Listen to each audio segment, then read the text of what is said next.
very good evening to you, faithful listeners of Life Lessons and faithful listeners of Eagle FM, of course. So this is Life Lessons. Now, you know, run about this time when you hear the voice of Toby Max speak live, you know I am just run about the corner. Here to keep you company on this beautiful Saturday. Wonderful Saturday indeed. Beautiful weather. I hope you people are doing well. I am doing well myself. And of course, tonight we're talking about something very interesting, something very dear to my heart also. And I think something very important. Yeah, career guidance. And I think it's very necessary that we talk about it now while we are in November, yet to then speaking about it just in January already, when I think you've already made that choice. Yeah.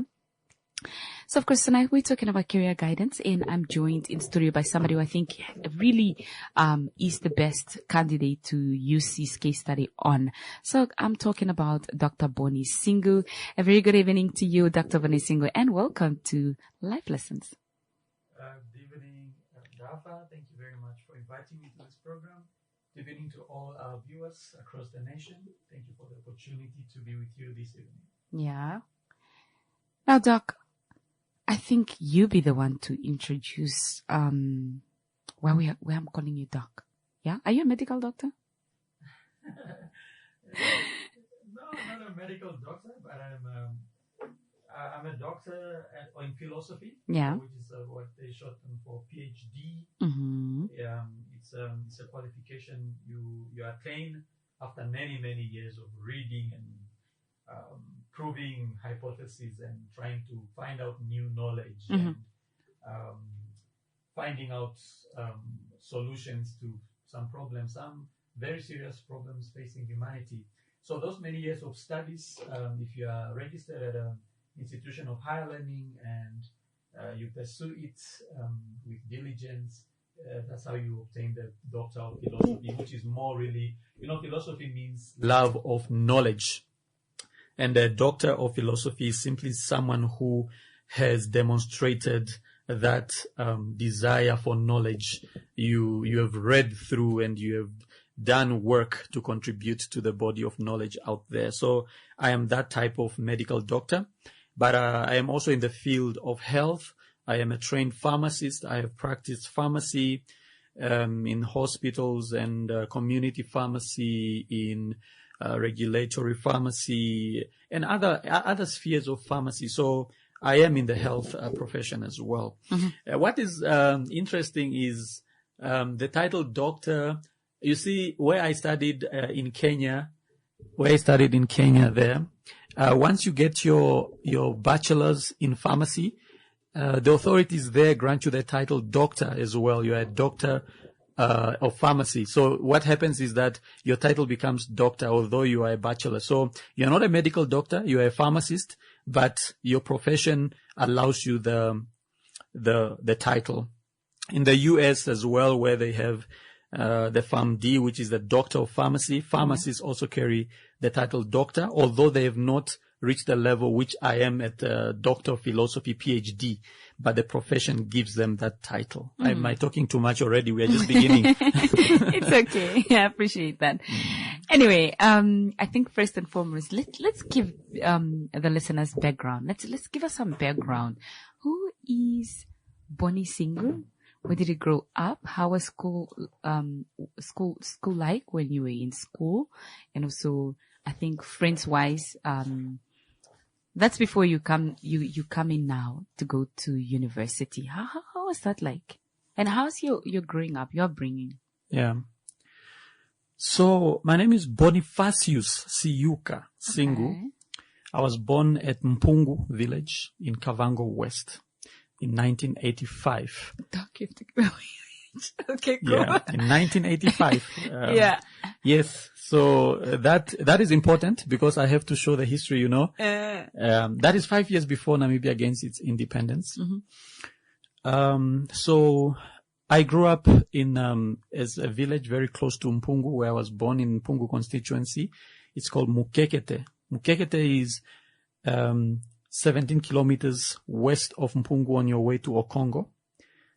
Just when you are about to get to the border to Ohangwena from Kavango West, okay. That is where my village is. Oh, interesting. Yeah, and I remember very vividly my childhood just around the ages of 4 and 5 when I was growing up. I grew up with my grandparents at that village. I remember at that tender age, we were the ones tasked to herd the goats.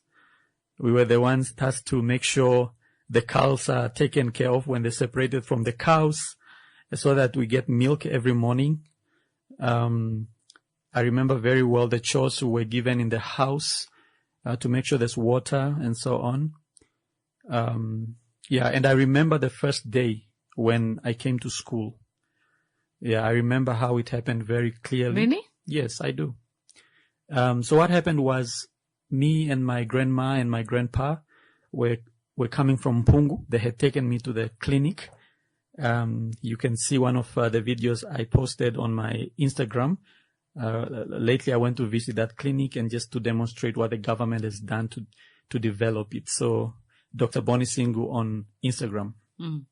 So they're taking me to the hospital and we're coming back from the hospital and we're just walking now into the village. And before you get to our homestead, you pass the school, which is like 1 kilometer away from our homestead. And school was going on. And there were other children already attending the school. And the teacher, who is still well and alive in Pungu there, came out of the school, the classroom, and ran after my grandma, my grandpa, and myself, and said, "Hey, stop!" And then he came to us and said, "How old is this boy?" And they said, "He's about 5 years old." They said, "No, he should start school. Oh. And they said, "Okay, he can come." So that is how I started school. Mm-hmm. And interesting. The school was a very, very humble structure. It was simply a shed made out of logs. Mm-hmm. Yeah, on the side, the structure was wooden completely, and logs of trees were put around it to just make sure there's shelter for the children. And at the top, there's just like thatch. And then inside, when you walk into the school building, which is the only thing that is the school, there are no swings outside, no merry-go-rounds or anything like that. Just that structure itself is the school. When you go inside, there are no chairs as you know them today in schools, in the modern schools we have in our country. Mm-hmm. It was simply logs of wood that had been cut, and they line them up one after another.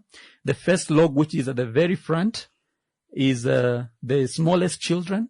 The one after them is the ones who are slightly bigger. The one after them is the bigger ones. So all the children of the community attend school simultaneously in the same place at the same time, and they are being taught by that same teacher at the same time. And the teacher differentiates and gives his attention to the different classes as he sees fit. So he'll be teaching the smallest ones, maybe showing them pictures and so on. Then he moves to the bigger ones and teaches them A, B, C, D. Then moves to the bigger one, teaches them 2 times 4 at the same time. And school goes off at the same time, everything. So that is how I started my schooling. Yeah. And I can tell you that because of perhaps that kind of environment and the way I put my first foot into education, I really didn't appreciate school. I didn't really understand what is this school all about. Yeah. No idea at all. It was so much. Yes. And I remember now it's problems now, because when grandma would prepare the food and everything, go to school, me and my cousins would not go to school. We would simply diverge into the bush, enjoy the wild fruits and play, and then wait for the other ones. When we see they are coming up from school, we'll also join them and go home. And they ask you, what did you learn today? We'll just say, no, we learned math or we learned reading or whatever, but we were really missing school. And the day that changed my life was when one day we did this divergence from the usual path to the school, and we went into the wild to eat our fruits and play. We bumped into one of our relatives, who is passed on now, but a cousin of my grandmother. Yeah. And he told us, yes, you boys, I'm going to report you. And he reported us to our grandma. And the next day, Grandma walked us 2 kilometers from home to the school with a whip. And Wait, she didn't whip you at home?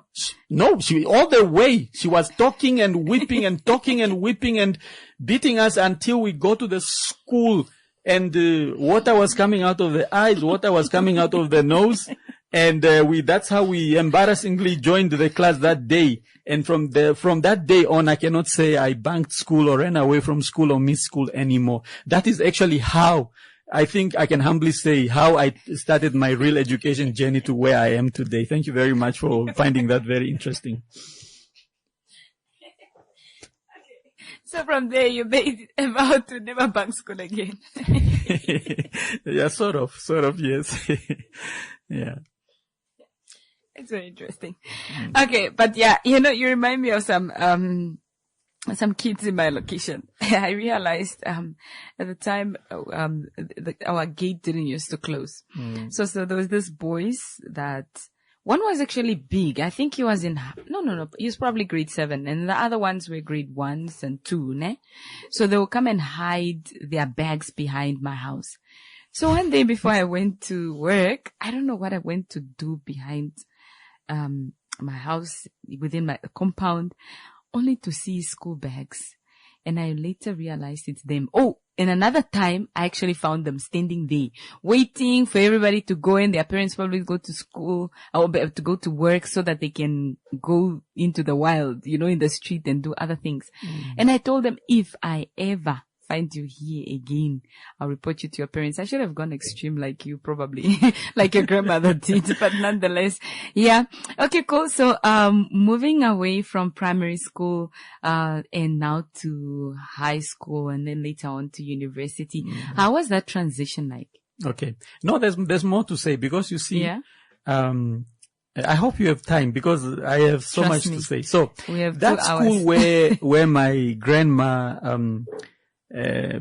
took us to school with so much love with a whip, is where I started my grade 1. And then, that was in 1991. In 1992, my mother came to get me from the village so I can continue school in Rundu. So then I started at Rundu, junior primary school at that time. Now it's just Rundu primary school, but it was divided into 2 at that time. Rundu junior primary and Rundu senior primary school. So I was in Rundu junior primary school. And, I think what happened was that the truth was revealed of my inadequacies. And I can say here that, the gap and the inequalities in education began to show from the village school to the town school.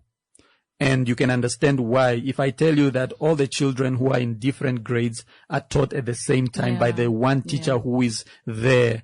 The attention is not the same as when you go to a school where you are in a class of the same grade and the teacher is dedicated to just those children. You can just tell the kid.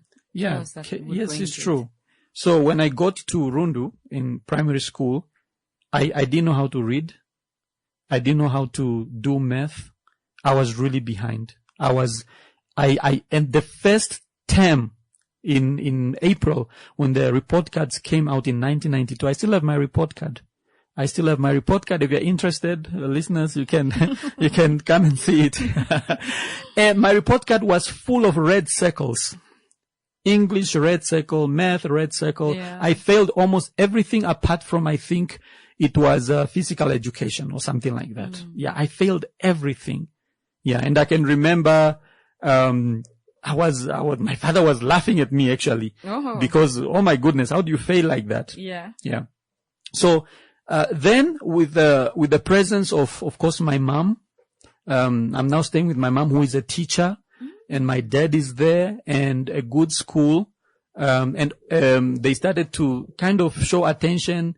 And even myself, I don't remember them really putting much effort, but I remember that year I started to change with my interest for reading came out just naturally. My interest for school came out. I started to actually enjoy school so much that I remember in the weekends when I'm just at home, Yeah. I pick up a grade 2 book and I'll read it. And if I don't know a word, I'll call my mom and show her, Mommy, how do you read this word? And I remember doing that so much. And you're how old this time? I was 7. Oh. Yes, I was 7 years old. Mm-hmm. So I can note a difference that happened there, that transition, if you're talking about transitions. Mm-hmm. Yeah. So from then on, I started to do well, moved on to the upper primary, the senior primary. I was one of the better students already showing in school at that time. And then, when I got to grade 7, the question now was, okay, so you're in grade 7, where will you go for grade 8? My father wanted me to go to St. Boniface at that time. And, because, well, it's near and it's a Catholic school and so on, and he is Catholic and so on. But it's only now that I'm appreciating that you're from Kavango and brilliant students from that side. No, the education is trying that side. Yeah. And for some reason, I felt attracted to go to Elsin Kurenkuru High School. I just felt it like that. And that is the first time I think my stubbornness kind of showed. I wasn't really like, no, I'm going to, but I just felt like, no, I want to go to this school. And one thing about my parents is that they were kind of, they give you that sort of limited independence in some things for you to actually decide for yourself. Yes, so they gave me that opportunity, and I felt, no, I want to go to Elsin Kurenkuru High School. And that is how I ended up at Elsin Kurenkuru High School, 1998, grade 8. Okay. Now, when I got to Elsin Kurenkuru High School, the school, it's a beautiful school. It's the commitment to education. Yeah. Really the best. Hats off to that school. I'm grateful I went to that school. Yes. So it was a private school at that time, owned by the Elsin Church, of course. The Finnish people were involved in also training and teaching. They would come and visit. But the local staff as well, they were really, really good. The environment was very good. And I thrived. I began to thrive. Yeah. Yes. And from grade 8, grade 9, 10, 11, 12, I was the best in my class. Really? Yes, I was really the best. Oh. Every year. Okay. And it just came out naturally. And I was really humbled actually to be doing so well. And I can say one or two things there. It is because of, one, the environment. The school was an enabling environment for one to thrive. Yes, for one to really be able to bring out the best in you, because they always encourage competition and for you to really, give your best. And two, I think at that time, I was beginning to understand kind of myself, what my interests were. My interests were really academic. I began to see that. And therefore, books became my closest friends. Yeah, I started to really, really delve into studying, taking my reading very seriously, making timetables for myself to study, always sitting in front of the class, really giving it best. And, the teachers in the school will always tell you, time to study, read this, and so on and so on. And I would say, yes, I want to follow what they're saying. I want to follow the rules of the school, and I want to, whatever advice they're giving, I want to follow, because I want to do well in school. And I think Elsin Kurenkuru High School really is the opportunity that God gave me for me to really, see that my line is academic. Yeah. And to set the foundation. Exactly. So, yeah. I appreciate that story, and appreciate how you give reasons as to why you think you thrived. So as to perhaps Elena, and I don't want to say student, Elena, who's currently at school now and is, they've set their goals. They want to do really good, in school, so that they can have basics of what, another person did, and they could do the same. Yeah. Yeah. That's true. I would say really that, for learners in high school especially, I would actually say that boarding schools are better than day schools, because boarding schools really take away many, many distractions and temptations from the youth. Yeah. All these peer pressure things and going into town after school, passing through the malls, and those things, they steal time. At Elsin Kurenkuru High School, I remember, 7 to 1:20 is school. And at 7, there's always devotions. You pray. Okay. So first of all, you wake up at 5. someone comes to wake you up, wake up. It's 5. Yeah. You go and clean up, take your bath, get dressed. I think 6 o'clock, 6:20 or something like that. Breakfast is being served. You go and get your breakfast, take your breakfast. You are dressed. By 7 o'clock, you are all in your classes. You start with a devotion. There's a roster who is doing devotion today, who is reading which scripture. Among the learners. The learners, yes. Nice. Because it's a church school, remember? Oh, yeah. Yes. So who is doing the devotion? And immediately classes start up to 1:20, 1:30, there's lunch. Lunch is served. You are taken care of up to, I don't know what time. So from 1 to 4, you are free. 4 o'clock, afternoon study. Afternoon, 4 to 5. Afternoon study. You are silent in your classes being supervised, and then 5 o'clock study is over. 5 to 6 free time. You go and play your sports or go and read a book or whatever it is. You have your free time. But 6 o'clock again, evening devotions. 7 o'clock dinner. After dinner, 7:30 evening study time. 7:30 to around 9 o'clock evening study time. 9 o'clock study time finishes. 9 to 10 a bit of free time. Those who want to see their partner secretly without their parents knowing that they have a girlfriend or boyfriend, they go and sit down and talk and do whatever they want to do. Mm-hmm. People like me, we are still continuing to read in the class. It's the study is over, but I'm still seated there 9 to maybe 10 o'clock or 9:30 or something like that. Or those, if you want to unwind, you go to your room listening to some music or something like that, catch up with friends. But 10 o'clock, sleeping time. You're all in your bedrooms. No one is walking around. 10 to 5, the cycle continues. Strict supervision. Very strict. How will you not do well in such an environment? I love the attention to detail. It just reminds me I'm dealing with a whole doctor in studio today. Anyway, let's pause here now for a commercial break. We'll be back shortly. We're talking about career guidance. We're just getting started. Lipuranengeno wapumbwa eva tere ulikoni maondo tuto ingida achike kapeno nweko tite opoye ekukulile oshafafana nongeshe faili meholamo ihowetike kovano ile koshiwana onongeshefa yapumbwa kukaraya kovano okupitiramo Eagle FM otuna ebitoda njuka okukwetera oipindi kono kwandado inawa nuneudo otukwetera o special ngetashake ngeshefa omarudi dayo loka opone ushendife nawa nokumona oijamwiri nawa ningepata fanona monika ko Eagle FM onora itatu imwe bali heali nola natu heali bali no heali ile konderewa nora hetatu natu bali o hetatu matatu o mafelane Eagle FM VI.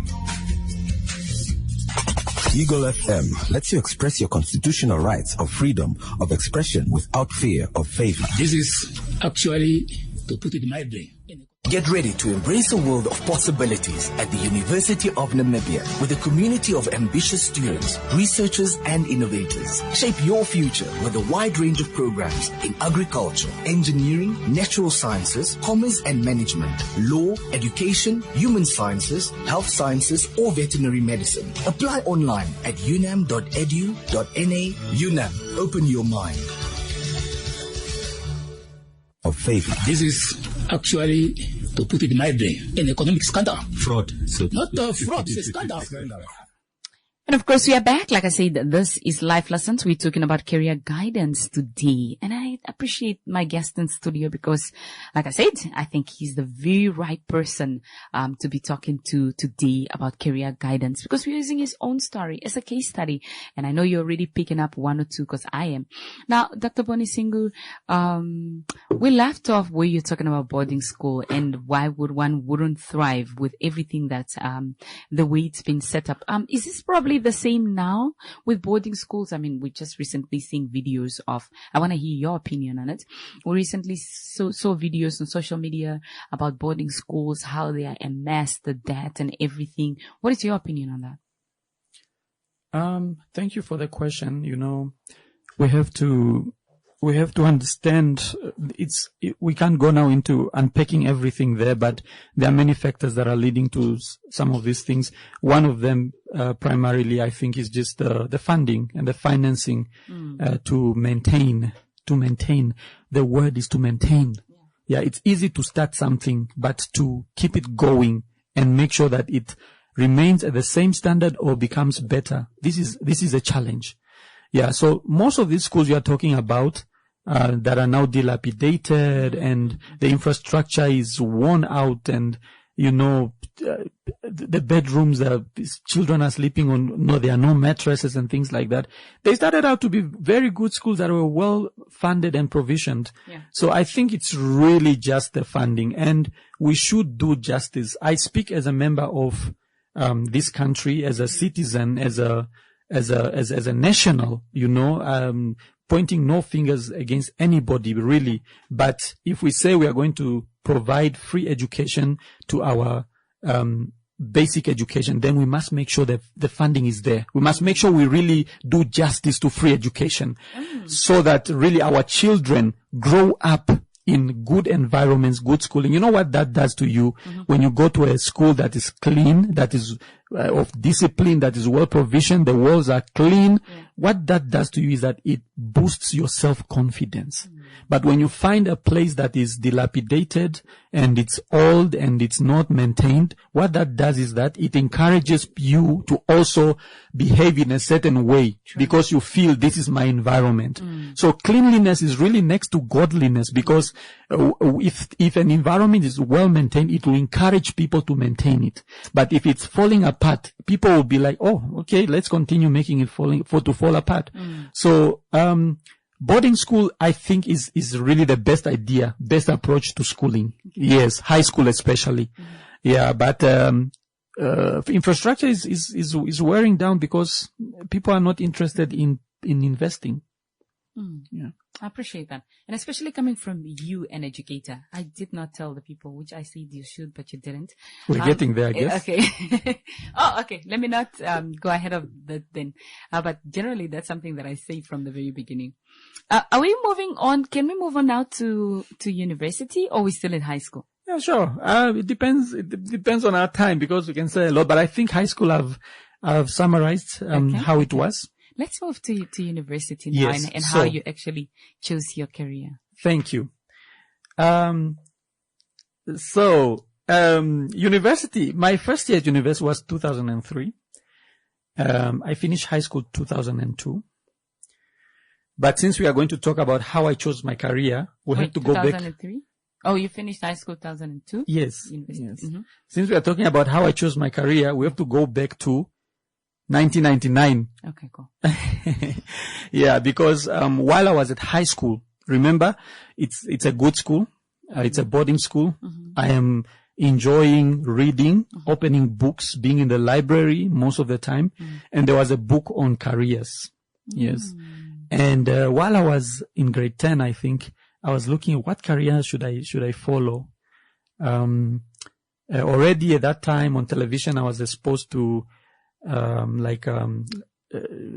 documentaries on medical doctors and things like that. I was like, okay, this is interesting. And I remember I thought, okay, I think I want to be an eye specialist one day. Oh. Yeah. And at that time, there were things going on, and Dr. Helen Dume was really popular those days. Yeah. I actually reached out to her.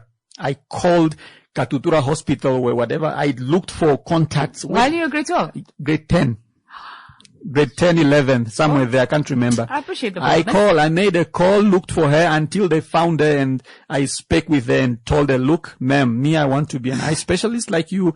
What do I need to do? What is the path? Where do I go to study? Yeah. I did that all the way from Kavango West, imagine. Yes. Sorry, no offense. Did you call her back now that you're older to say I was the one? No, I have not. You should. But there was a time I bumped into her. I greeted her with so much respect, but I didn't bring up the story. Okay. Yes. So, I started to think, okay, maybe I should be an eye specialist. Okay, fine. But then I picked up this book from the library on careers. It had all the kinds of careers. It explains what you do in this career.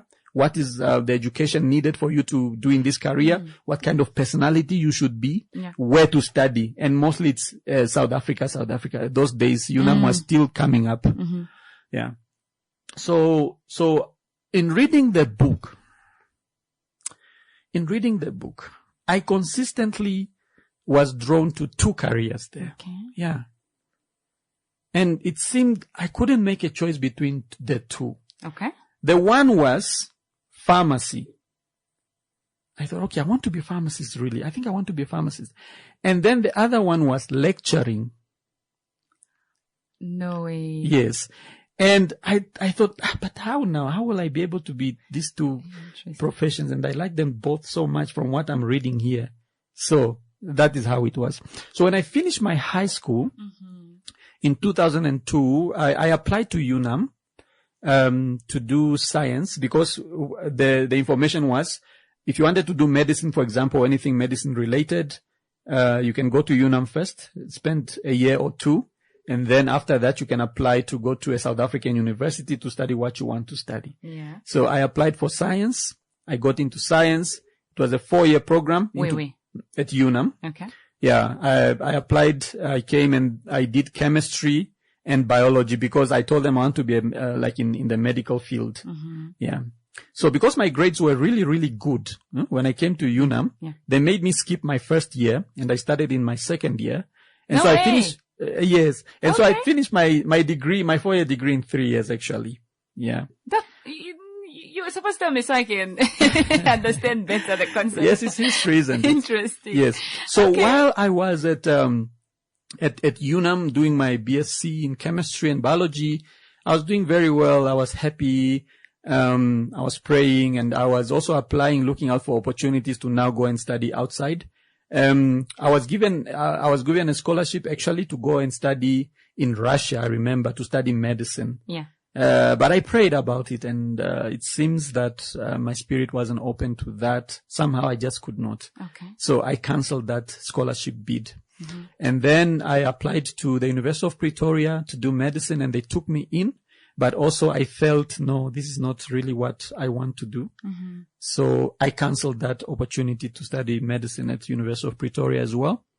Let's dwell on that quickly. Why is that very important? That even if opportunities are coming your way, like really massive opportunity, very good opportunities, generally, a normal person, and I say normal because I think it's common that you get a scholarship to go and study this, and then you jump at it. Why is that very important that you carefully select and not just grab every opportunity that comes your way?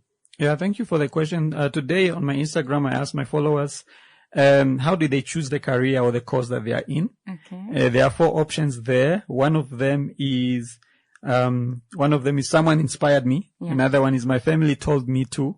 Another one is it was the only option. Yeah. And then another one says, I felt it was for me. And 16% of people say someone inspired me. 13% of people say my family told me so. 16% of the people said it was the only option. And then the vast majority said it was for them. They felt it was for them. Okay. I'm just bringing up these stats to show that really, as you are saying, people sometimes take whatever opportunity comes and they feel, no, this is the opportunity. And when you look at perhaps where you are coming from, the social pressures, your family needs someone, a breadwinner. You are probably their only shot. You take whatever opportunity that is there. Yeah. And, I remember now I'm coming to the point where I eventually, after not taking these opportunities, the opportunity to study pharmacy came. And that is at the end of my Bachelor of Science studies. And it was the Ministry of Health, and they were looking for people to send to Kenya to go and study pharmacy. And I saw it it was pasted there at UNAM. I saw it and I applied, and the opportunity was given to me. Now I had to go back to my family and say, look, my family, I have this opportunity to go and study what I've always wanted. Yeah, and the Ministry of Health is going to pay for my studies. Everything is okay. One, my family said, no, but you've just finished studying. You want to go for another one again without sitting down to at least work and contribute something financially or something like that. Yeah. And then 2, some were saying, no, but what? You want to go and study pharmacy? No. Do medicine. Medicine is the one. But I stuck to my guns, and it was a tough time. When I came back to the ministry, I almost actually cancelled the opportunity. I came to the ministry and said, but my parents don't want me to go. My family are saying I shouldn't take this opportunity. Yeah. And I appreciate the person at the ministry who was handling this. And they took my parents' phone number, called them, and explained to them. I'm not kidding. This is exactly what she said. Yeah, okay. She said, no, he should take this opportunity because he can become a doctor in pharmacy. That's what she said. Yeah. And my parents were convinced and they allowed me to go and study pharmacy. So that is how I was able to maneuver that. Mm-hmm. And I understand the pressures of just taking whatever opportunity comes. Yeah.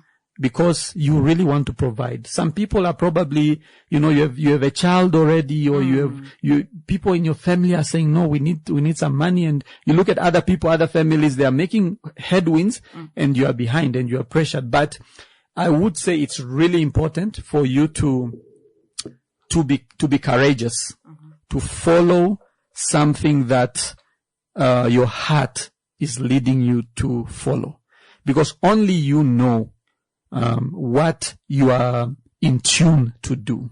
Yeah, the pressures are there, but that's what courage means. Courage means you are afraid to take this decision, but somehow you know at the end of this decision, there is something good behind it. I appreciate that. Wow. Okay.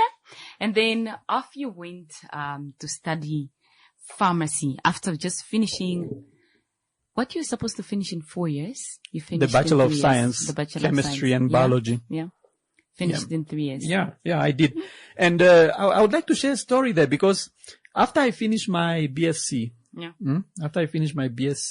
while I was finishing, I actually applied for a job at NAM Water, because I was doing chemistry and they were looking for someone with a chemistry degree to work in the labs. Yeah. Yeah, I applied, and the interviews were really, really good. And they told me, yes, just finish what you're doing now, and if you finish, we'll take you.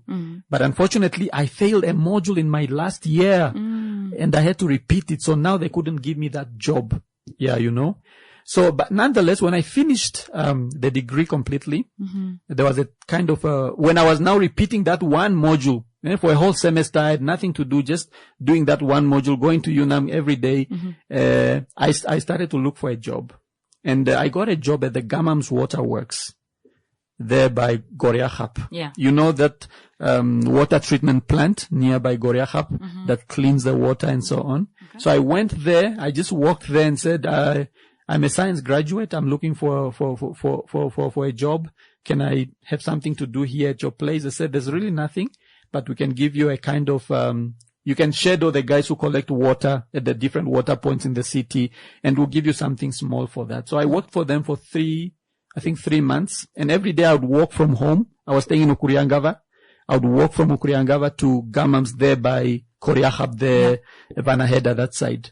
Every day. Yeah. In my boots. Greenwell, that side. Yes. In my boots, blue overalls, like that. I was not ashamed that, no, I'm a graduate and things. So. I like that. Yeah. And then, while I was there, that's when the scholarship thing came out for pharmacy.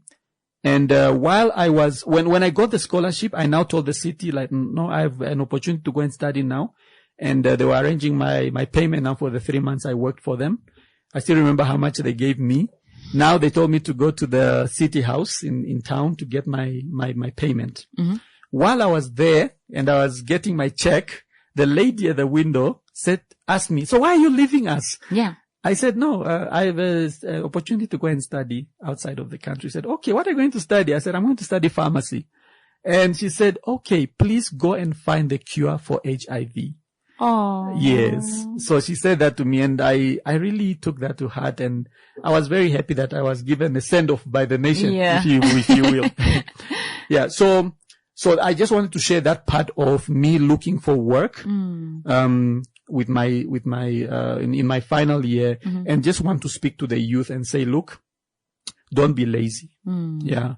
You are looking for your ideal opportunity, whatever you can find to do. I was a whole graduate, but I was going around the city with a driver who is not skilled, but just collecting water to take to the lab so that they can see how clean it is. My job is simply to assist that person as a whole educated person. Yeah. So pride is a very bad thing. Don't feel so proud that, no, I'm highly educated, I cannot do that kind of job. My dear, whatever it is that you're found to do, because you know what that means. When you're showing that attitude of, I am willing to work, you are rewarded for that. God rewards you for that, for showing the willingness. Doesn't the good book say, the one who is faithful in small things will also be faithful in big things. But then if you have the attitude of, no, I'll just sit here at home, and you are seated at home in the couch, sleeping, doing nothing, opportunities will not come your way because you are not showing the worthiness of big opportunities. So don't be lazy. Find something to do with your hands. Show the willingness to work, and you will be rewarded. Okay. I don't know. I'm so invested in the story and really appreciating it. Sincerely, I've heard a guest also said, it was a farmer, yeah, an agronomist. And he said also that he was not ashamed. And I sincerely appreciate that and also an entrepreneur as well. He went around selling his socks. And he also said, I was not ashamed as much as I was the head boy. I think it takes very few courageous people. It takes that boldness to say, I was not ashamed. Just as much as I don't have a job, but I'm going to sell fat cakes and tomatoes and onions in my location, and I'll not be ashamed. Yeah. And then opportunity comes my way. Bigger opportunity comes my way. Yeah. Tell us about your stay in Tanzania now doing Kenya. Oh, sorry. I'm so sorry. In Kenya doing your pharmacy, Bachelor of Pharmacy. I'm grateful for that opportunity. It really kind of transformed my life, and I really mean it. Yeah. I really mean it.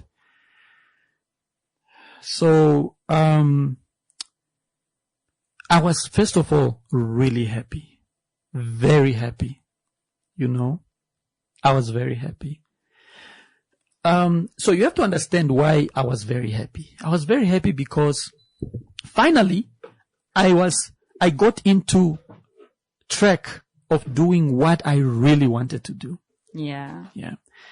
And you also have to appreciate that I had sort of been building up a kind of a life. The 3 years and a half I was in Windhoek, involved in church activities and my family and things like that. And I had to leave that behind, sort of.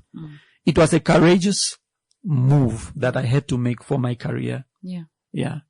And once I got that opportunity, I was really happy. And for the youth out there, this is how you know you've made the right decision.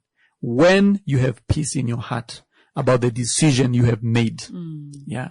I was so happy. So happy. And so peaceful. We landed in that country. I was like, okay, I am here. I am excited.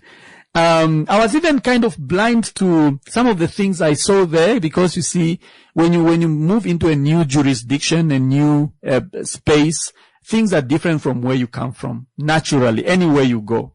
So the environment was kind of different.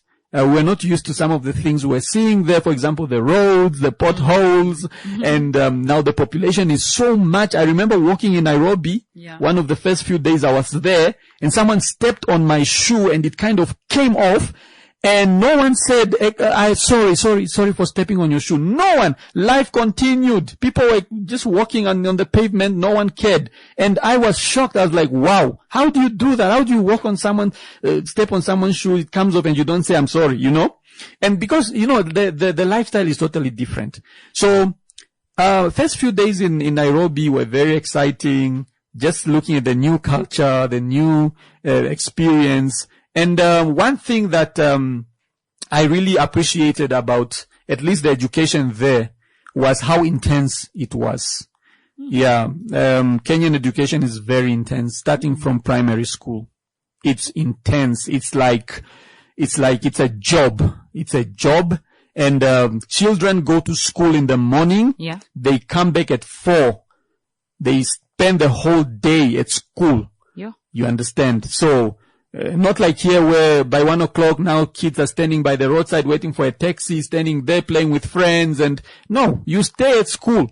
You see, I told you about boarding school, how I feel about it's almost like that. So where it's not a boarding school, children stay at the school until 4. And sorry to say, I think our education system sort of made also the teachers to not commit so much. Because nowadays you can see the attitude of our teachers, for example.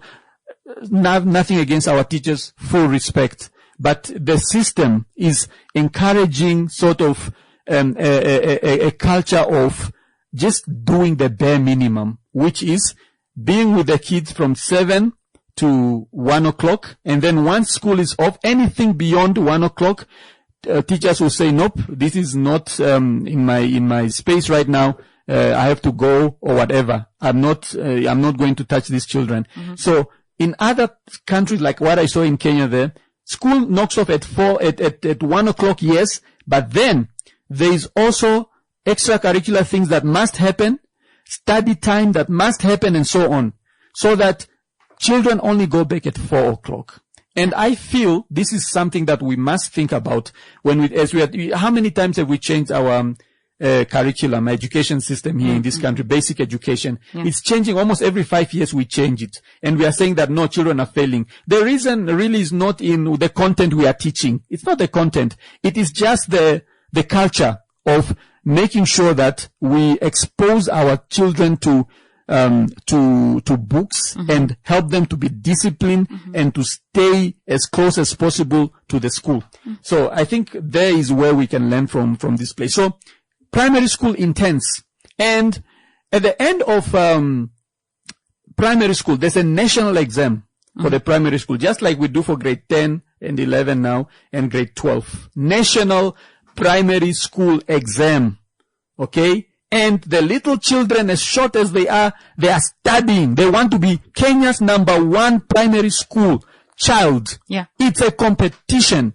And the parents are making sure that this child must be #1. The schools drill their children. They make sure that our school should come out #1. And when it does, really, I see it also that we try to do it, but it's intense there. It's really like winning a gold medal at the Olympics. Yeah. And the child is put there on the newspaper. This is Kenya's #1 primary school student, learner. Here they are. And that is just primary school to move to secondary school. And then at the end of secondary school, the same thing. It's intense. Nice. So now these learners who are exposed to such intense academic practices, when they come to university, you can imagine. I still remember sitting in a lecture hall, being taught a topic. The next day, the lecturer comes and asks, can someone explain this? There's someone there who will stand up and just discharge knowledge as if he's a professor, you know. So it was really, really intense. And I liked, sort of the dress code, you know. Yeah. Maybe it was just because in the health sciences where we were, there was a dress code. Like students. Like a uniform. Yeah, students come to class in suits, dressed in a suit, because you see, you are going to be a future doctor. You come dressed formal, no t-shirts, no sneakers, with a suitcase, sort of, very, very serious looking learners. And they are so smart. Yeah. Yes. So. And for the ladies? The ladies, of course, dress very formal. Okay. Very, very formal, you know. And, and you can see that people are really serious about the education. What happens actually is, at the end of, secondary school exam, there's kind of, 10 months of, I'll call it a gap, you know. Okay. So you don't finish in December, and then in January you're already in university. Okay. So I think they finish in December or something like that, and then university only starts in September next year. Okay. So there's that 10 months period when they have nothing to do. Yeah. And what do people do? They know, okay, I've been admitted to the university. I'm going to do medicine. I'm going to do pharmacy.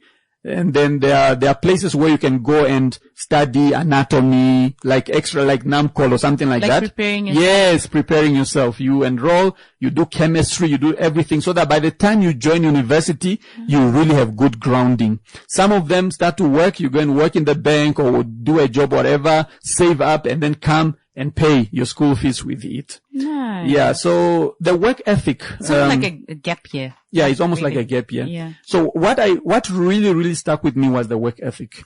Yeah, in that place. People really work hard. Yeah.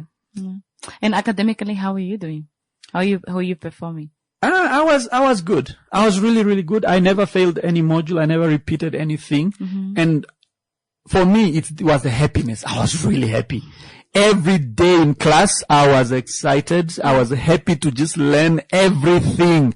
just sinking it all in. I don't know why I was like that, but I just enjoyed myself. Yeah. All the 4 years I was there. Yeah. Yeah. I think you're really in the right field. Yes, I was. It's the way you speak with the passion for me. Yeah, A real educator. Oh wow, that's quite interesting. Okay, and did you take on extramural activities while you were there pursuing your Bachelor of Pharmacy? And also, how was making friends like? Were you mostly devoted to your books, or were you also making friends? Yeah, thank you very much. So when I was there, I wasn't really into extramural. I was reading a lot. Yeah, I was reading a lot. It's the culture that I learned at high school, the boarding school. So our lectures would end somewhere around 12 or sometimes 2 o'clock. Yeah. Take your lunch, rest a bit, and then read until I don't know what time, take dinner, come back again, read until like 10, go to sleep. So I brought with me that culture I learned in high school. I was always reading. But I also took out some time to learn music. I could play the keyboard. I took out some time to also play games. I was into FIFA. FIFA at that time, you find me in my room a bit playing on my computer, FIFA and whatever. I was always attending church. I was, what else was I doing? Well, I was also the president of the International Students Association while I was at the University of Nairobi. I was yes, we are the one who formed it, and the first year I was the vice president, and the next year I became the president. I was very active, in that sense. But mostly I was just reading. Yeah. Okay. You know what? Let's pause right here and take a trip to the marketplace, also a musical break, and then we'll be back to continue. Stay tuned. This is Life Lessons.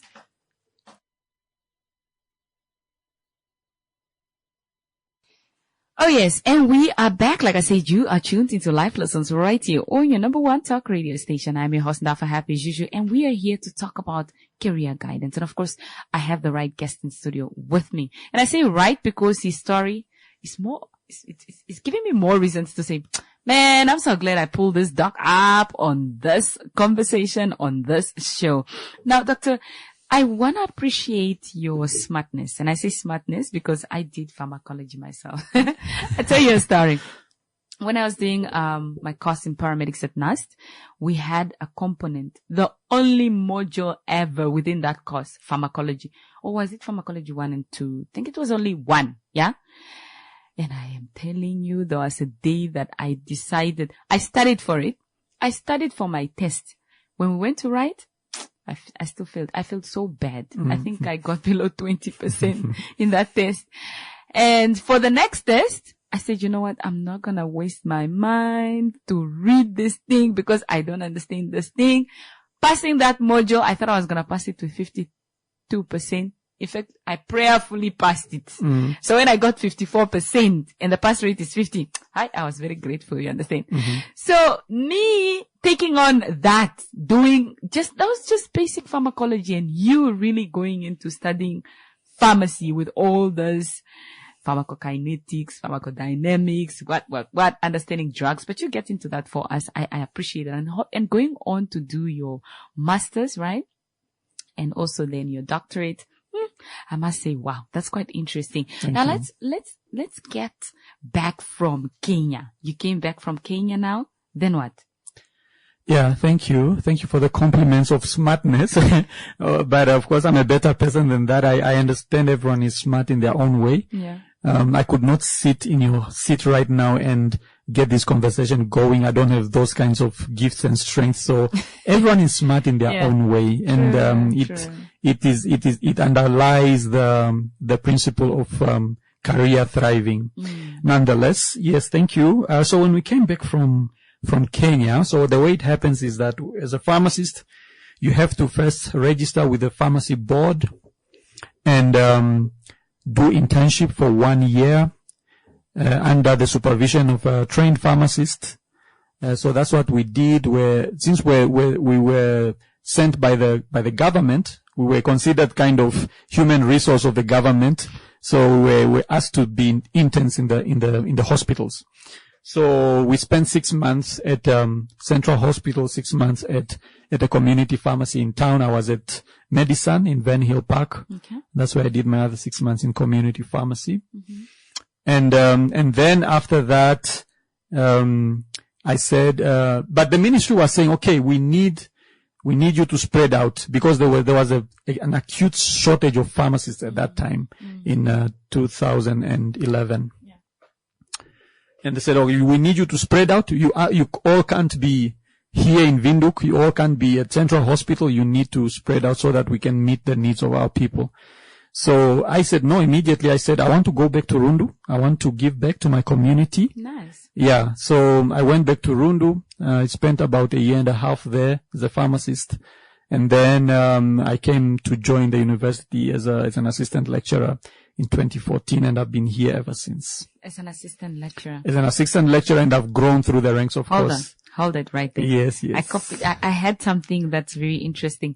The career book. You were torn between two careers, being a pharmacist and being a lecturer. Yes. And now you're a pharmacist, and then you are lecturing. Yes. Okay. Exactly. Look at that. Did you ever think about it like that? I thought about it. I've thought about it, and I have so much to say about that. Yeah. If someone is willing to listen, I will say some things there. Yeah. So what happened was after our internship was done, our internship was in 2011. 2011 was the year that the School of Pharmacy at UNAM was inaugurated. It opened. And I also attended the inauguration. I met the people who were the first people to teach the school there, and I met the head of the school. I said, hey, I would like to join the school. How can I be a part? I said, okay, just be on the lookout. Give us your number. When we're ready to advertise, we'll let you know so you can also apply. So, okay, I waited, but then I had to go to Rundu to be a pharmacist there. And in 2013, there were interviews they called me for an interview. I passed the interview actually. And, because there was something happening back in Rundu, I had to kind of do damage control. We were starting a pharmacy there, and my partner couldn't really start it, so I had to step in and actually run it. So I resigned from the government to run our private business. Yeah. So, but then the university said, yes, you can come and start. I said, oh, there's a situation. I cannot come now. Then they say, okay, fine. When can you start? I said, okay, maybe next year in 2014. And they actually said, okay, fine, we'll wait for you. Yes. Nice. Yes. That's how my opportunity at UNAM was not lost. So in 2014, my partner was good to go. She came back, took over the business. And then I went to start at the University of Namibia as an assistant lecturer. And you can see how it worked there. Because usually if you get a job through an interview and then you say, I can't make it now, they say, no, we need someone who'll take someone and give that job to someone else, and you lose your opportunity. But somehow this job waited for me. Was just for you. Yeah, it waited for me. And sometimes if you had not opened up to speak, you wouldn't, they wouldn't consider, holding on to the job for you. Yes. But I think sometimes it takes us also to have that positivity. If it's for me, I think it will be for me. Yes. I hope at the end of this, I'll have some time to actually now speak on some guidance as per my story, so that I can bring everything together. Yeah, but that is exactly what happened. And so I became an assistant lecturer, and then I worked hard. I became a lecturer after my master's degree, and I was promoted to senior lecturer. I'm now a senior lecturer. And also administratively, I showed some aptitude. I became a head of the department for there were 2 departments. I was head of department. And then the opportunity came also. I now became the head of the School of Pharmacy. Yeah. So that is my professional story. Okay. Yeah. You didn't talk about being the chairperson of the Pharmacy Board of Namibia. Oh, yes. That other side as well. I have been very active since 2011 when I became an intern. I also joined the Pharmaceutical Society of Namibia as a professional, and I've been a member ever since.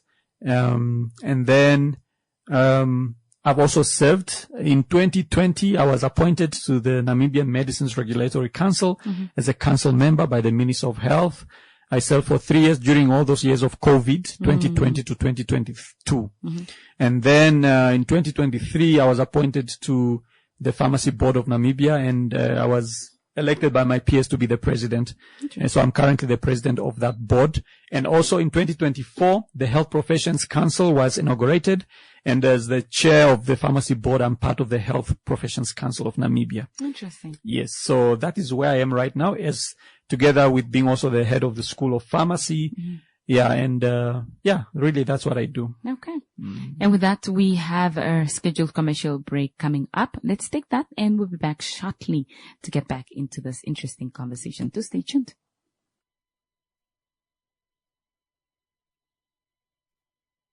lipura nengeno wapumbwa eva tero ulikoni maondo tutoingida ashike kapeno nweku dite opoye ekukulile oshafafana nongeshe faili meholamo ihowetike kovano ile koshiwana onongeshe fa yapumbwa kukaraya kovano okupitiramo Eagle FM otuna ebitoda njuka okukwetera oipindi kono kondado nawa nuneudo otukwetera o special ngeta shake ngeshe fa omarudi tayo loka opone ujendi fenawa nokumona oijamwili nawa ningepata fanona monika ko Eagle FM onora tatu imwe bali heali nola natu heali bali no heali ile ko berewa nora tatu natu bali o hetatu matatu o mafelane Eagle FM the eye.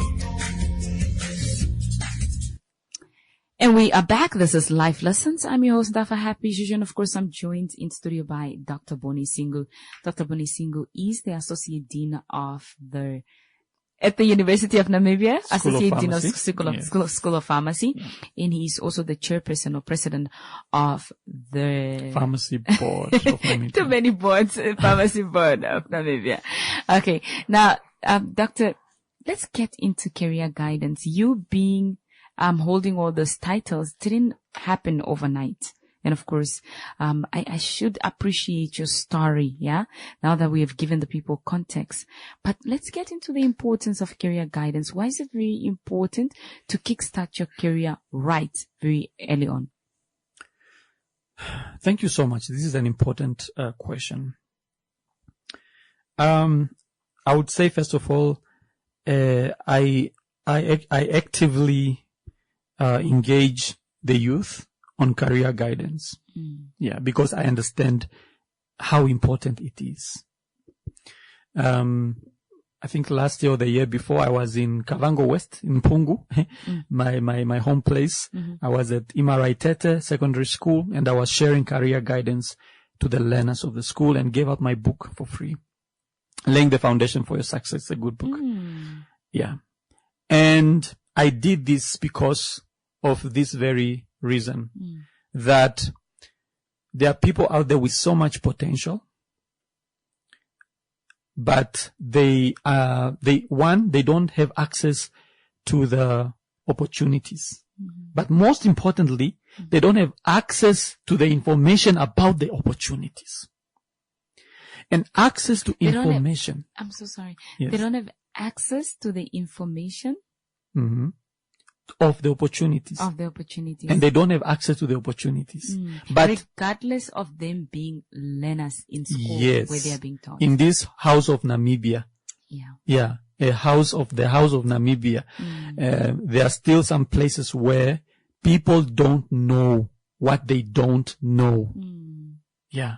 So I thank you for the opportunity to come here in the studio today to just mention more about this. And I keep on trying to help young people about this.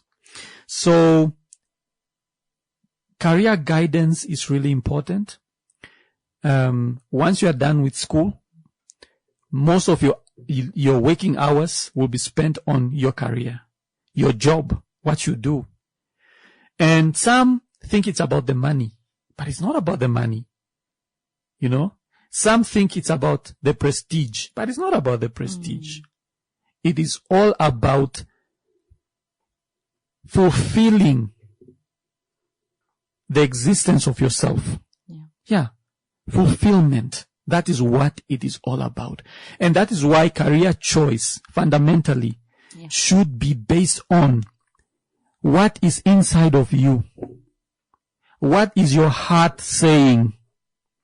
And in the first chapter of my book, Laying the Foundation for Your Success, the first chapter there is Discover Yourself. Discover yourself. Why is it important to discover yourself? Because if you don't discover who you are, if you don't understand who you are, if you don't know who you are not going to be able to face the right direction in the efforts that you make in life. So this is very important. So career guidance really will not be necessary if a person understands who they are. And if I'm going to give any career guidance, I want to say, understand who you are. Who you are is the most important thing. Your personality. Yes. You have to discover yourself. Not only your personality, but the complete being of you. Maybe your strength, your weaknesses. Your strengths, your weaknesses, your inclinations, all those things. Because all those things are written in your DNA. Yes. You see? So your DNA carries all the information about you. All the information about you. How tall you are, how short you are, how dark-skinned you are, how light-skinned you are, what color your eyes are, how your voice is, your muscular, makeup, your inclinations, your IQ, whether you are a socially oriented person, whether you are more of a numerically oriented person, all those things are written in your DNA. And, well, we are a vast nation, but if you are a person of faith, you understand that God created you. And when God created you, He made that DNA the way it is. Which means that there is a purpose to every person's life. They are a piece to a large jigsaw puzzle. Only they can fit in a certain place. Yeah. It's more like, for example, how the parts of a vehicle are. You have all those parts that make up the engine, different parts, or the gearbox or whatever part. And you know what? Someone designed those parts to exactly fit to one another so the engine can work. In this case, human life was designed by God. DNA was designed by God. And therefore, when you come out of your mother's womb, you have an assigned sort of blueprint of what you will become. I'm not even talking about job title. I'm talking about work. Because sometimes we like to put things in a box. No, I am a pharmacist. I'm a nurse. No, it's not really like that. Those are just human boxes. As a human being, because you see, you can be a nurse who is a humanitarian, who is a musician, and so on. Because God is not the one who assigned doctor, pharmacist, engineer. No, those are human assignments. Yeah. You see. So, God gave you a fulfillment, a task. And for you to be able to fulfill your task while you are alive on this earth, you need to understand who you are. And if I can just be given more time to unpack this is really crucial. Yeah. Because, you see, if you understand who you are, then you understand where you are going. And by virtue of that fact, therefore, nobody outside of you can actually tell you what you should become. Nobody can tell you you should be a nurse. Nobody can tell you should be a mathematician. Nobody can tell you should be a soccer player. Only you can know, because only you carry your DNA. There's no one else who has exactly the same DNA as yourself. Your pastor doesn't know your DNA. Your mother doesn't know your DNA. Your principal doesn't know your DNA. But you know what is in your DNA. Why? Because your DNA speaks to your thoughts. Your DNA comes out in your emotions. Your DNA comes out in your inner voice. So everything about you is already made in your DNA and it expresses through your personality. Okay. So other people may not be able to understand you, but you understand yourself. And therefore, that's why I use the word courage. You need to have the courage to take the steps which you feel you need to take to be fulfilled in your career choice. Don't let people around you to actually tell you, you must become this, you must become that, you must become this. And many times families, parents, church people and so on tell young people what they should become. Yeah. No, we need you to be this so you can do this. But truly, have they really looked into themselves? So that is why in the first chapter of my book, I talk about how you can discover yourself. And this is, you have to be by yourself. You have to look inward, not look outward. The thing that most of us do is, I will tune in so I can listen to Boni Singu so he can tell me what I should become. I'll go to my pastor so he can tell me what I should become. I'll ask this person and that person. It's good, but all they should tell you is that they should ask you, what do you feel about it yourself? Yes. That is really crucial, and I want to end there a bit. Yeah. Okay. I appreciate that. Very interesting. Okay. I liked how you touched there at that point about parents, and I still want us to go back there. For instance, I want to go and study media studies, but my parents want me to go and study marketing. But I know, I understand myself. I understand exactly my strengths when it comes to maybe speaking, and then marketing maybe not really my thing. Yeah. Now my parents are going to be responsible for payments, for the expenses and the bills as I go to university, and they are insisting that I go and study marketing. What then do I do? Yeah. This is a very important question, very delicate as well. So, we have to inform ourselves so that as a society we become better. Yeah.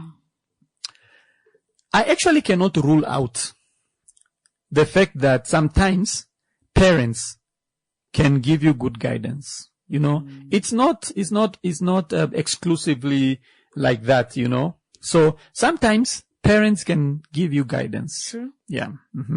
Sometimes you have to be pragmatic. Sometimes you can be idealistic. Yes. And to just go back on that, you see, there are many factors that determine what career you're going to end up in. And unfortunately, sometimes you have to look at the socioeconomic factors. Your family is there, and you have several siblings who are looking up to you, the extended family. You are the star of the whole extended family. And you're expected, now that you are the bright one, you're expected to really finish school, get a job, and support the family. And sometimes there are those sacrifices that you have to make, I think I'll still get to this, but one of the things that is unfortunate in life, and that is life. Yeah, that is life. The worst thing you can do about it is sulk about it and begin to just say, no, I'll give up. No. Life happens. Life happens. And when I say life happens, I mean, sometimes you know what you want to be. However, your family is in a situation where you are required to take anything that is available. So someone wants to do media studies. And it will bring fulfillment to you. I want to do media studies. But then there are no jobs in media studies, for example, or it is not a lucrative career, perhaps. That's the impression. Probably a headline came out in the newspapers, media studies sitting at home. Media studies graduates sitting, there are no jobs. So, and then next day you see, no, there are scholarships for marketing. What do? You have to be pragmatic. You have to say, okay, I have to take this opportunity. And that's the right thing to do. Because I'll say this is one of the best advice I give to people. Yeah. There's actually no right or wrong decision. when it comes to this. Okay. There's no right or wrong. Yeah. Whatever decision you take because of the need, just go for it. Later, you can now take the other route that you always wanted. You know, sometimes you see a vision that, no, I want to become a media person, but then immediately after you finish grade 12, there's no opportunity. Get into something that's available. One day, an opportunity will come. Even after doing marketing, an opportunity will come and you'll be able to do media studies. And you can learn from my life, what I just said about what happened when I was just finishing off at UNAM and I had to go and collect water as a thing. I didn't say, no, me, I'm meant for great things. I'm going to be a pharmacist. I cannot do this. No, I just took what was immediately in front of me.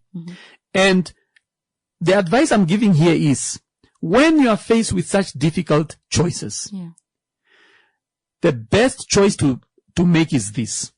Think about it and ask yourself, what is the next best choice? What is the next best choice to take right now? Yeah. So right now, if it is to secure my future by getting into a career these people are offering a scholarship and they will employ me immediately, take it. Take it. And then after you work several years, you are secure. You have some savings. Look at the other choice which you really want, media studies, and do that while you are working. You can do that on part-time. After a few years, you get your degree in media studies or whatever, and you can even start a media company on the side while you are still a marketing person at another company. Yeah. Yeah. And I think I want to believe that whatever degree you do, wherever you end up in life, it will come in handy. Yes. Yeah. You will still need that foundation. Yes. It will still contribute one way or another. Yeah, I really believe because of what I said. Yeah. Which is that, you see, God is not the one who gave the titles of, you are going to be a marketer, you are going to be a media person, you are going to be a doctor. No, those are our titles. Your work in life is not your job. You see, your work in life transcends your job. So whether you are in media or you are in agriculture or whatever, there is some work, some God-aligned work that you are still going to do, regardless of which career you are in. So a career is not something that you must now despair if you are in a certain career and just despair. No, that career is just a vehicle. So you must go beyond this life. If I'm allowed to say some of these things, go beyond this life, my career, these careers will end, but the kind of work you do, spiritual work, it doesn't end. It fits into your life. So really, careers, whatever career you do, it is not the end of everything. It is simply a vehicle for you to sustain your life on this earth and then fulfill your God-given task. Yes. Interesting. Very interesting. You know what? Let's pause here and take a trip to the marketplace. And we are back because we are joined in studio by Dr. Boni Singu. Dr. Boni Singu, certainly you taking the path of pharmacy and also being now a lecturer, all now merging up at the end. And I'm sure you did not think it will happen like that. Yeah.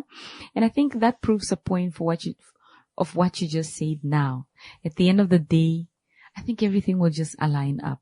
Even if maybe, the foundation didn't start off exactly, I don't want to take away from your words, but yeah, maybe exactly, on where one wanted to be. Yeah. And I think also with time and with maturity and with age, we later on realize what we really want to do. For some, I think they get it very first thing, from the beginning, maybe because of, they know what they're supposed to know, opposed to those who don't know what they don't know. But then at the end of the day, eventually when they do realize it, there might still be an opportunity to actually align with the right career that they want. What do you think? Yeah, it's correct. I wish I would simply keep it kind of academic and, but, this is who we are, and we believe in a higher power. Yeah. And we give all credit to Almighty God, because we are here today because of Almighty God. And there's no way I can run away from that, Yeah. Those are the facts. That's how I understand my reality. So really, for me, you see, the career is more like deciding what clothes am I going to wear today to school or to work. Yeah, it's simply putting on an outfit to suit the day or the events of the day. Occasion. But that outfit does not define you. A career does not define you. That you're an engineer does not define you. A pharmacist does not define you. You understand? You are the one who brings meaning to that career. You speak life into that career. You bring substance to that career. The career was, you were not meant for that career. The career was meant for you to use. You understand? Yeah. So people should not be so kind of confused and discouraged that no, they didn't get into this course or that course. I think the most important thing is for one to have a relationship with the Almighty and know how to hear the leading of the Almighty God. And then from there, you'll be able to understand the path you're going. So personally, in grade 10, when I picked up that book and I saw, pharmacist, lecturer, which one? I can't seem to make up between the two, you know, and eventually it has turned out like this. It was the leading of the supernatural saying, this is where you are going to end up. Yeah. And the fact that I had to first come to UNAM, at that time there was no pharmacy school. I was doing science, and the fact that I was taking decisions to turn down opportunities to study medicine, and the fact that I had the courage to say to my parents, no, I don't want to do medicine. I want to do pharmacy. And the fact that when I went to do pharmacy, I was so happy, and everything worked out so well. And when I came back, I was given the opportunity to join the university, to be a lecturer, and it all came together. You see, all of those things are just showing you that whatever your station in life, it is not the end of, it is not the end of all things. It's just a means to an end. And the real end is the purpose of what has been put in your DNA. What God has encoded in your spirit life, in your life, when He put you here on this earth and encoded in your DNA what your assignment is, what person you are to be, where you fit in the whole cycle of life and history. It is all in your DNA. That is the end. Whether you're going to be this person or that person, God will make a way for you to be able to be at a platform where you can do His work, because His work supersedes everything. Yes. So, yeah, the career guidance you should take is that, yes, first of all, listen to the one, who is above, so that he can guide you. What is the next best step? Which route to take next? Yeah. So, and you see, that's why people, get into all kinds of things. No, I didn't get into medicine. I didn't get into I really wanted it. Yeah. And they get into depression. Why are you depressed? Yeah. Don't be depressed. Yeah. Don't be depressed. Look into yourself and discover yourself. Yeah. What is your calling? What is your path in life? Yeah. Some time ago, I think it was now, really long time ago. It was not last year. I think there was the other year, I believe, when I interviewed, was it last year? Yeah, okay, nonetheless, when I interviewed, a nurse, yeah, she is now a nurse practitioner. Ask me what that is, but I'm sure you know. Yes. She has her own practice, like a doctor's practice.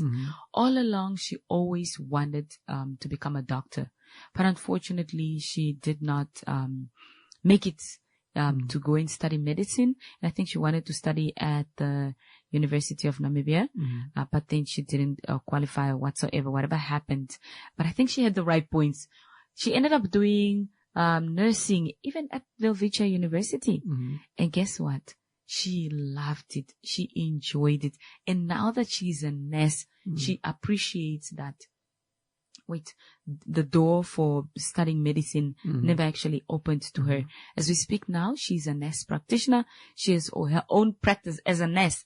And I want to ask the wait, are you the first and only nurse practitioner here in Namibia. She says she doesn't know, but she's not heard of another nurse practitioner as well. So sincerely, I bring this up because you say sometimes when people don't get in a specific field, they become all depressed, not knowing that, wait, there's something ahead for you. Yeah. You might just not be able to see it right now, but maybe you're just right where you're needed to be right now. Yes. But yeah, while we're still at that, let me please open the studio line for those who would want to call 083-288-401 is the number in studio. That is 083-288-401. Now, Doc, when it comes to career guidance and maybe perhaps trying to educate the learners to do the right course, maybe even at university, I don't know if they have started doing it back then. No, perhaps when the students are registering, also maybe just ask them, give them a sort of a questionnaire. Is this really what you want to do, or should you be given the opportunity to do something else? Would you do it, something like that? Maybe it's just to help them. Maybe that way we can help combat the situation of beginning a course and dropping out, and somewhere in second year or first year and that kind of stuff, and that type of stuff. Are we perhaps doing enough? And I know we're not, and I think let me get from you what it is that we can do more in terms of really guiding the learners to do the right, or to take on the right course when they go to university. Yeah, thank you. Thank you very much. There's something I would like to add to that after I answer this question. Okay. Yeah, I think the best place for this is in high schools.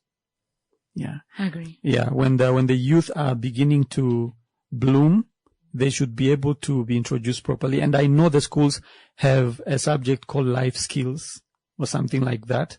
This is the opportune time when learners should be introduced to career guidance properly. And I don't know whether our schools are really doing justice to this. I don't know either. Yeah, but this is important. And again, it's access. For example, in the rural areas, if you go to Kavango West, all those schools in the villages and so on, high schools, people who are really smart, but then they don't know that there's a career called marketing. There's a career called media studies. They do not know, In Windhoek here, the resources are there. All the movers and shakers we see in the newspapers, they are easily reachable. Yeah. And some of them have gone to schools here in Windhoek, and the school can simply say, that one is our alumni. Let's get them and come and speak to our learners and inspire them, Yeah. So, it's easier around here, but, for the villages, it's really difficult. But what I want to say is that schools should invite people to invite people to the school. Yes, to the schools, more people to come and speak to their learners. While you're there, and I think I want us to draw emphasis on that, some career guidance that are being done for the learners is that they pick the best few students from the school, from that school, from the other school, and they go somewhere at the venue. But then that's limited. Yes. We need to do it for all the learners, regardless whether they are the best students theoretically exactly. Yes, because sometimes you have an A student there, but really someone who come out to really a successful person in society is the C student. Sometimes it works like that, so you can now leave out. Every Namibian child deserves this information. And sometimes A students work for C students. Yes, as they say, because you see, these things are just vehicles. And I wanted to say something, an observation. You see, you talked about people getting into a course, second year they drop out. Or, as we all hear, every day you hear about it, people asking, are you in your 9-to-5 job that you hate? Do you want to do something that, interests you and so on? Because sometimes you can get into a career that is not really what you want. And then what does that do? What does that do when a person is in a career that they don't want and they don't like, or doing a course that they don't like, and then they have to drop out? They drop out in this course, do another course, or go to another place. What is it doing? It is making us unproductive. It is making our socio-economic situation even more difficult. So when a person is in their, as they say, in their zenith, they're in their right career, like this nurse practitioner you just talked about. Yeah. And even myself, I am happy to say I'm one of those people who are really, really happy in my career. When you are in your right career, you are happy. Thank you. I'm not saying you are happy. Of course, you are happy.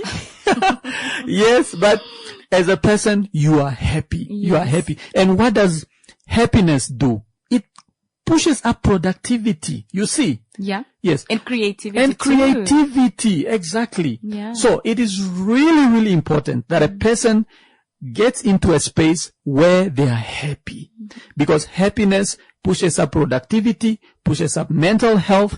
All these mental health things we are talking about is because people have to go to a job that they don't like. Yeah. So that they can just make sure they pay their rent. They can make sure they provide for their children, but they don't like the job. Waking up Monday mornings to go to that office they don't like. And all of this, again, like I said, I'm very consistent with what I say. I said, your career is simply a vehicle. It is not the end of everything. It's just a means. Because you see, right now in the world, status quo, at this moment, you will see that voices are really coming out telling you you do not need a degree. Sorry that I have to bring that up, Yes. but it's true. You do not need a degree, especially with the coming of AI.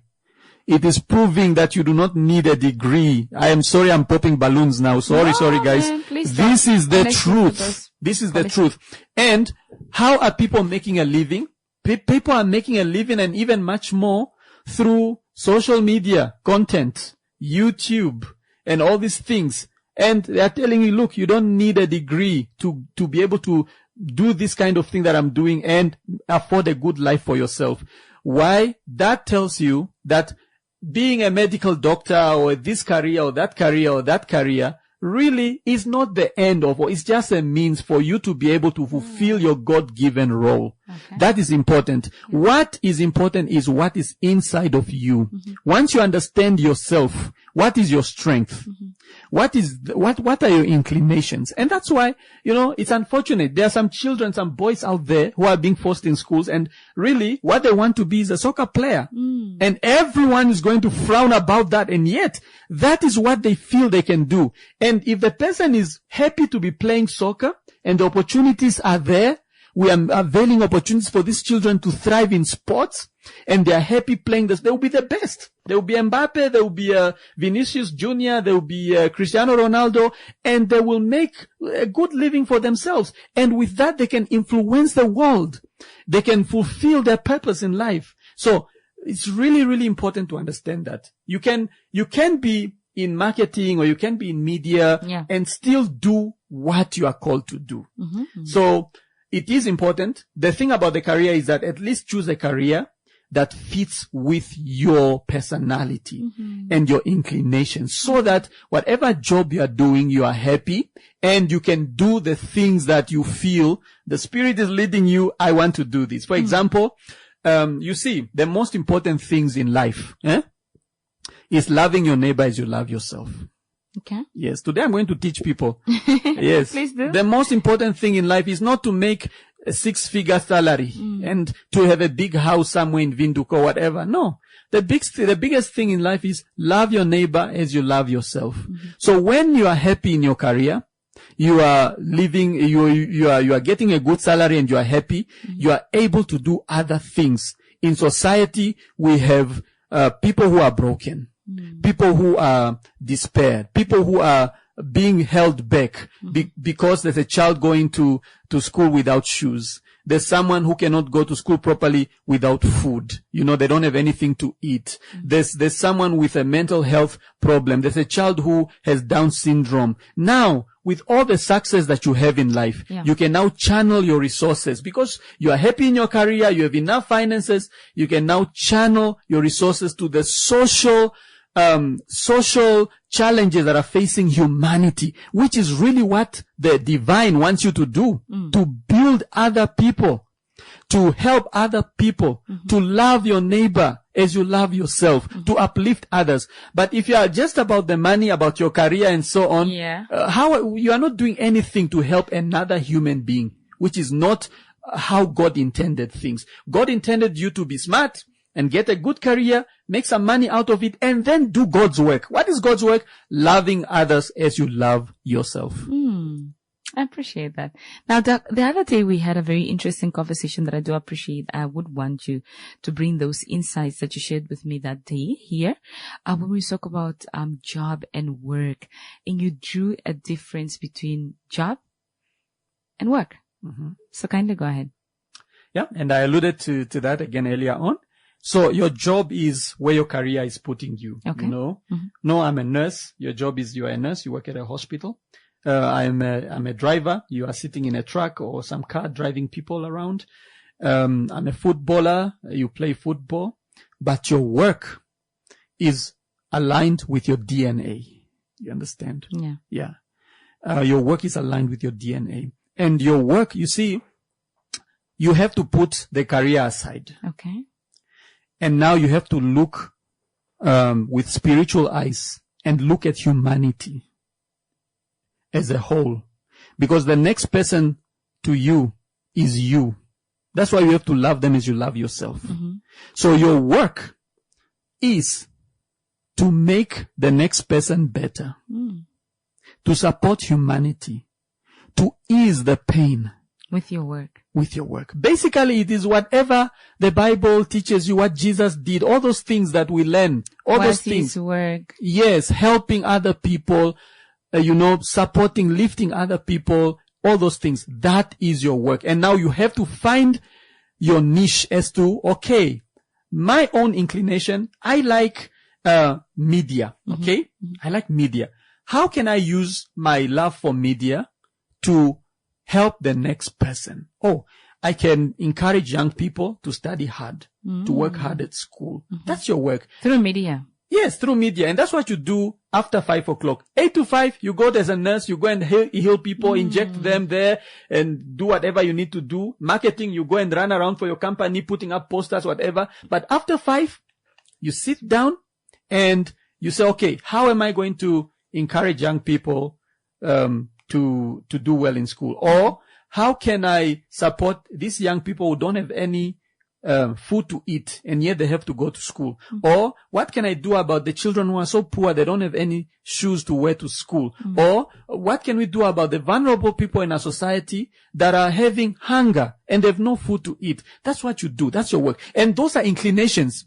If you look within yourself, there is that very humanistic side of you, which is aside from the mathematics, aside from the chemistry, aside from the geography that you learn in school. The real you, the human, the spirit God in you, the link to the Almighty in you, that is your work. That is what you do.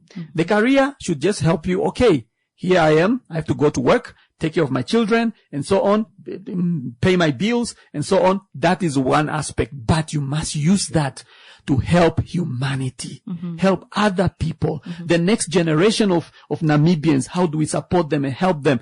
That is work. That is spiritual. If I get it right, in other words, when you're talking about work, you're not necessarily talking about getting paid for it. Of course, no, that is your job. Yeah. Yeah. Getting paid is your job. And that is why when you choose a career, you don't look at the money. Yeah. Truly. You don't look at the salary. And this is the mistake many people make, eh? Okay. You see now? No, I want a better paying job. It's okay. Or you are given an opportunity, this job or that job. People always go for the higher paying job, which is a trap sometimes. But the job that is less paying sometimes gives you the opportunity to express yourself more, which is more important. And to grow. Yeah, that money can't do that for you sometimes. It takes away from you. True. Yeah. So your work is what you do aside from your job where you get paid, usually. And in very rare occasions, your work is your job. You know, where you go to your office and so on is your job. And that's where you find the highest fulfillment. When you've picked a career, you've looked inside of you, you've picked a career, and that career is so fulfilling because it matches with what is in your DNA, like I said earlier on. It is in line. And every day when you go to work, to your job is like going for your work. Yes. And that is why where career guidance comes in. And that's where I'm coming from, trying to bring in this DNA spiritual side, which is really important. You can do it. You can actually get the right career that is matching your work. Yes. Nice. This has been a quite interesting conversation, I must say. I have learned really much. Doc, now that we are coming to the close of our conversation, and I think I want to ask this question, for that particular young girl, young boy at the village who does not really have access to information, or doesn't, let me use your words, doesn't know what they don't, or don't know what they don't know, something like that, but needs to know what is out there in terms of career options, in terms of what courses to study. What is it that they should embark on to make sure that maybe they stumble upon that book that you stumbled upon? Maybe not specifically that book, but just to make sure that they know what is out there. What is it that because if they wait forever for us, maybe to speak about it, or if they wait forever for the teacher, whoever, the educator to educate them, maybe they will wait forever. So yeah. That is a very difficult question to answer. Yeah. Because it's tricky, really. You see, that child is a child indeed. And whose child is it? It's our child. It's a Namibian child. That child came into this world not by their own choice. It was our choice as the Namibians, the responsible adults who brought them into this world. It was our choice. And even if, like it happens many times, that child is seated there thinking, oh, my parents are not speaking into my life about this, who should I turn to, and so on. We as the Namibian nation are one house. And we should be able to think about all of our children in this country, regardless of who they are, whether they are from this corner or that corner, and we come from that other corner, and we are not related biologically. It does not matter. They are our child, the Namibian child. So it is not for this child to take on this difficult thing because they don't know how the world works. They were born into this world. All of a sudden, they must make this decision. It is upon us as the older Namibians, the parents, who should give the guidance to our children. And who should take the steps to bring the knowledge and information closer to our children. And therefore, when we put our children in a school, what the parents are saying, some of the parents also are kind of disadvantaged. They don't know what is out there. The school, the parents bring this child to your school and say, here is our child. We expect the education system to help them to a brighter future. Now, the education system must be able to fulfill their part, which is to educate this child, and after educating them, also inform them of the opportunities out there. So that's why we said the schools should do more. They should invite people. They should make sure the career guidance is being taught properly in life skills at the schools. So, it's a system. The education system, the Ministry of Basic Education should ensure that every Namibian child has access. And we have so many well-to-do people in this country who come from the different corners of this country. Yes, we should work through the universities, maybe, like for example, UNAM has this alumni association of everyone who has graduated from UNAM or NAST or whatever, and they have the contacts. And the schools can work through this alumni association. Why should you say it there at that meeting? Yes, and why should they actually work through the alumni association? The schools themselves should call the graduates from their schools and say, we know you, we see you. Can you please come to your school here and talk to the learners? Your social corporate responsibility. Yes, and coming from UNAM myself as an employee, I know that we have capabilities of going to the different regions and spreading the word. Sometimes all it takes is just a tap and say, UNAM, can you come and visit our school? Or can you come and visit our region or our constituency or something like that? We will be more than happy to make the arrangements because that is what we are there for.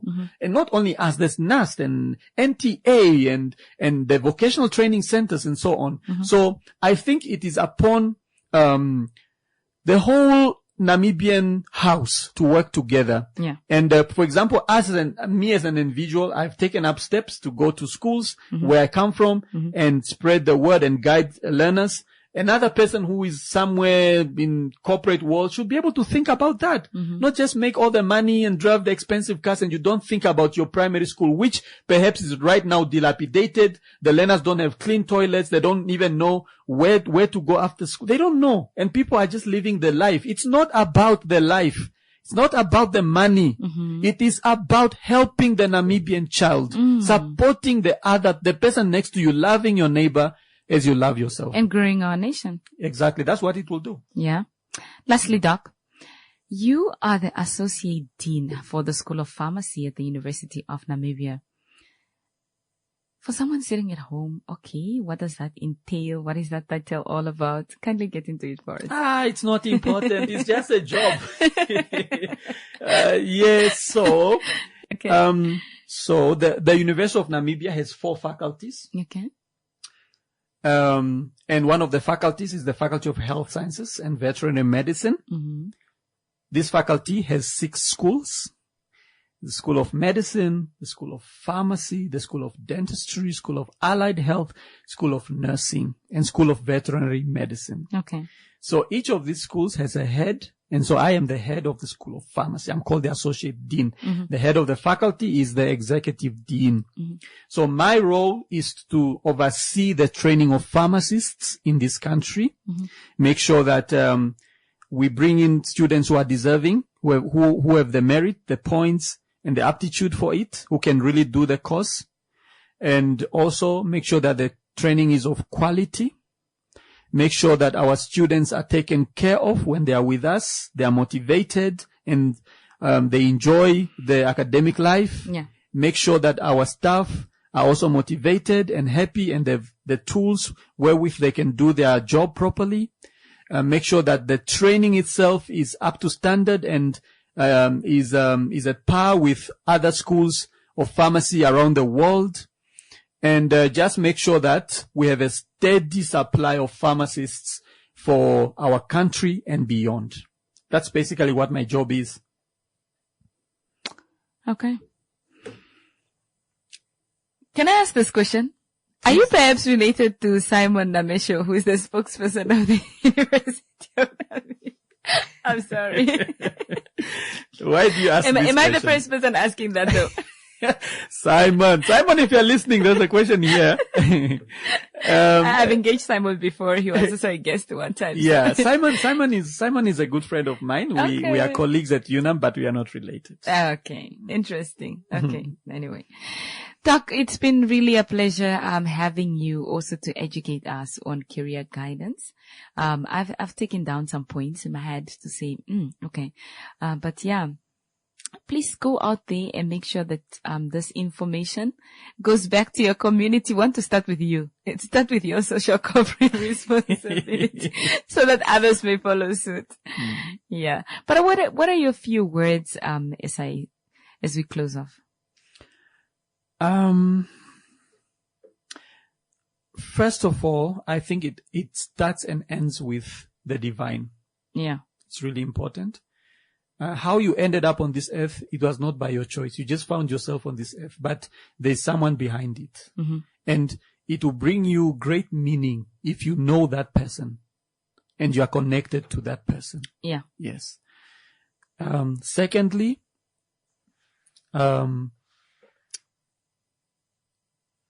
it's really important to be optimistic in life. I should say that. It's really important because there are always ups and downs in life, disappointments, setbacks, all kinds of things that happen to you as a human being. But always look on the bright side. Always be optimistic. Never be, don't look at the dark side of the happenings. Don't look at the valleys. Look at the peaks. Look at the mountaintop. Look at the people who have reached up there and say, I can be like that. Yeah. I can do it. Yeah. Yeah. Lastly, as I've been saying, please, let's love one another. Love your neighbor as you love yourself. Let's greet one another, Namibians. Let's show respect to one another as Namibians, because these are the things that glue us together, make us more united. And I hope you've understood throughout this discussion, it's about the whole, the Namibian house. And when we are united, when we respect one another, as a collective, we can achieve better things. We can achieve greater things for ourselves and for our children. Yeah. Yes. So that's all I can say. Thank you. Doctor, thank you so much for making time for us right here on Life Lessons. Thank you very much. Nafa, I'm so honored to have been your guest. Okay. And of course, there we had it from Dr. Boni Singu, just talking to us about career guidance, and of course, us using his case study as something to lay the foundation on. And yeah, I hope you've learned something, and I'm certain you have. And of course, this was another episode of Life Lessons, an insightful conversation to get us to a position where Namibia is really thriving. Now, of course, this has been Life Lessons. We now end here, and I say my goodbyes. I'll see you again next Saturday, same time, same place, same frequency, same radio station, and that is Eagle FM. And of course, if you would love to listen to this conversation again, please head over to our podcast session, download the app if you haven't already, or listen to it via the website. Stay tuned for other interesting aspects coming your way from Eagle FM. Good night.